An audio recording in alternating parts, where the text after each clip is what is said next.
Hi guys, welcome back to our channel. In this video we're going to be showing you how to make a circular cushion. The materials you will need will be fabric, pins, scissors, thread and a circular pattern. Double your fabric. Place the pattern on the fabric and trace it. And now cut it out. Now you should have 2 circles. Place them inside out and sew along, leaving a gap.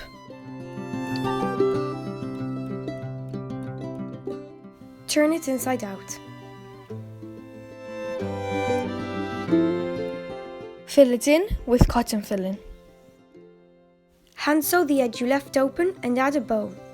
Lightly trace the letters you want to write. Sew them in. And this is the final result. It's a beautiful decoration and it's great for gifts. Thanks for watching! Don't forget to like and subscribe and hit the notification bell. Remember to follow us on Instagram. Bye!